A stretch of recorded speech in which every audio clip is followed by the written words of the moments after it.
Shalom, selamat pagi Bapak Ibu, saudara-saudariku dikasih Tuhan, sahabatku yang diberkati oleh Tuhan.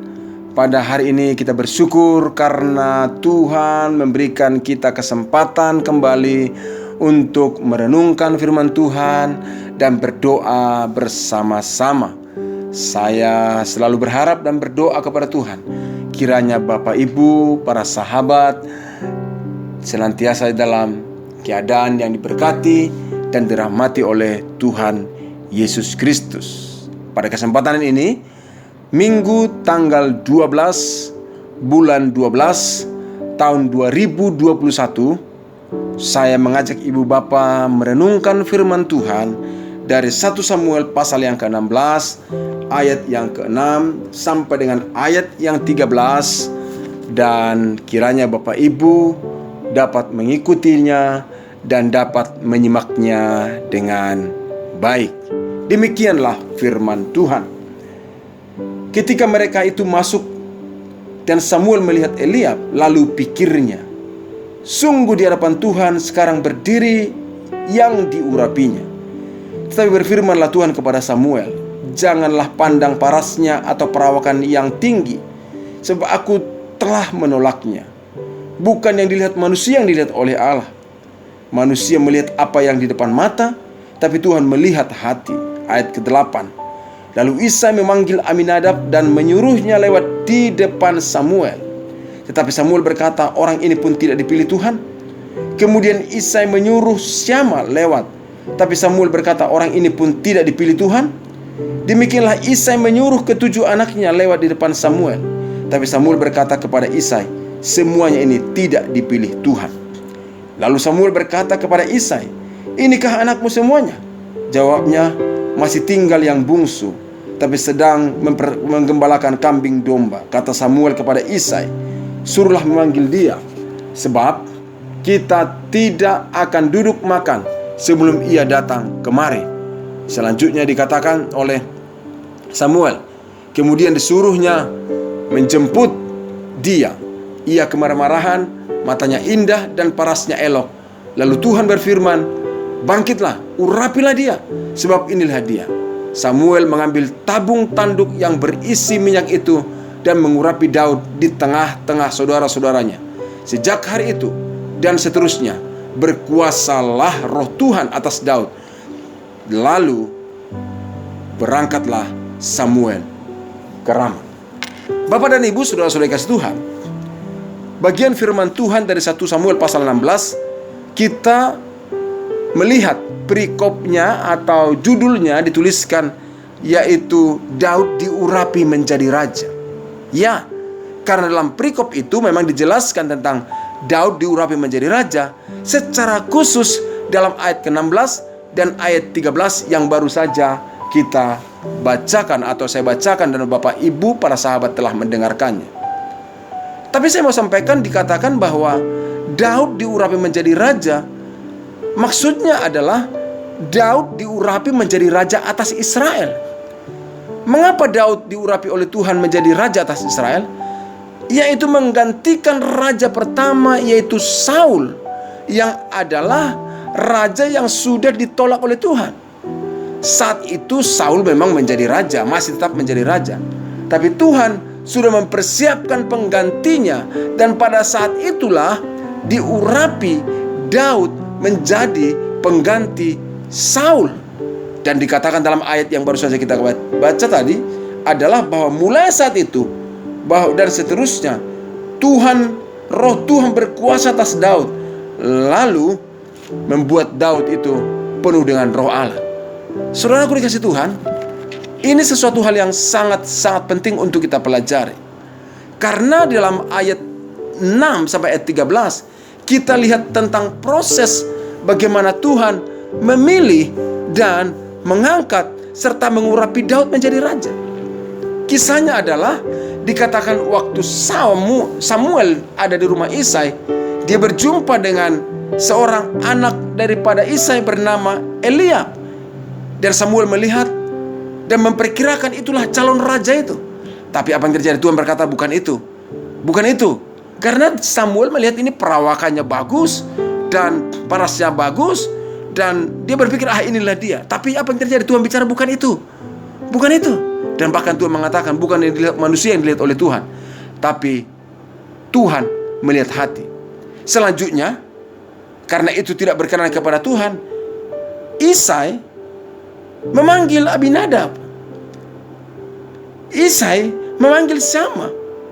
Bahkan 7 orang anaknya dipanggil oleh Isai, diperhadapkan kepada Samuel. Tapi ternyata 7 orang anak Isai dikatakan tidak satu pun yang dipilih oleh Tuhan. Waduh. Dan akhirnya prosesnya, kisahnya dengarkan Bapak Ibu dikasih Tuhan. Samuel berkata kepada Isai, apakah ini semua anakmu? Oh, Daud berkata, Isai berkata masih ada satu lagi, tapi dia sedang berada dalam pengembalaan. Wow, artinya ya, yang paling bungsu ini sebenarnya tidak terlalu diperhitungkan oleh ayahnya. Tapi Samuel berkata, panggillah dia, karena kalau dia tidak datang, kita tidak makan.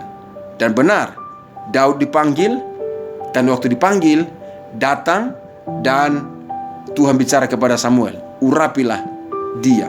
Dan Tuhan menyuruh Samuel untuk mengurapi Daud. Dan Samuel bangkit dan mengurapi Daud. Luar biasa sekali. Proses yang sangat penting. Kenapa saya katakan sangat penting? Karena melalui kisah ini, melalui pengalaman Daud dipilih menjadi raja ini, ada beberapa hal yang bisa kita pelajari. Karena melalui hal ini artinya, yang pertama kita bisa lihat, Tuhan memilih seseorang menurut ukurannya Tuhan, bukan menurut ukuran manusia. Tuhan memilih seseorang menurut ukurannya, bukan ukuran manusia. Jadi kalau Bapak Ibu kita mau menyampaikan usulan-usulan kepada Tuhan, pilihlah yang ini, pilihlah yang itu, karena dia begini dan begitu. Saudara, Tuhan punya standar sendiri. Mungkin orang berkata, wah dia paling ganteng, paling pintar, paling hebat, dialah yang bisa dipakai oleh Tuhan. Ya, bisa dipakai oleh Tuhan. Tapi saya beritahu, Tuhan tidak selalu berdasarkan hal itu Tuhan memakai seorang. Dan saya mau sampaikan, bukan berarti kalau orang yang parasnya elok, ganteng, gak bisa pakai Tuhan ya. Bisa juga, karena Daud pun mengalami itu. Tapi saya beritahu, Tuhan punya ukuran sendiri. Dan bahkan ukurannya bukan karena ukuran penampilan fisik itu. Yang kedua yang bisa kita dapatkan pelajaran adalah Tuhan mengangkat orang yang berkenan kepadanya. Tetapi Bapak Ibu dikasih Tuhan, itu karena hatinya. Dan orang itu diangkat, dipilih oleh Tuhan, tidak melihat dimanapun ia berada dan bagaimanapun keberadaannya. Saya katakan, dimanapun ia berada, bagaimanapun keberadaannya. Kenapa saya berkata demikian? Karena sebenarnya Daud berada di padang belantara, di padang penggembalaan. Dan saya katakan lagi, Daud terabaikan oleh ayahnya. Berarti dia berada di padang belantara yang tidak terpikirkan oleh manusia, tapi terpikirkan oleh Tuhan. Keberadaannya apa? Terabaikan oleh orang tuanya. Coba Bapak Ibu bayangkan, ada pemilihan calon raja, tetapi Daud tidak diikutkan, berarti dia terabaikan. Tapi saya katakan, Tuhan dapat mengangkat orang yang berkenan kepadanya tanpa melihat di mana ia berada dan bagaimanapun keberadaannya. Berada di padang belantara, keberadaannya diabaikan oleh orang tuanya, tapi Tuhan sanggup mengangkat dia. Kenapa? Karena hati Daud berkenan di hadapan Tuhan. Oleh karena itu Bapak, Ibu, saudara-saudaraku dikasih Tuhan yang mendengarkan renungan ini, saya mau sampaikan kepada kita hal-hal yang sangat berharga untuk kita renungkan dan terapkan di dalam kehidupan kita. Apakah itu?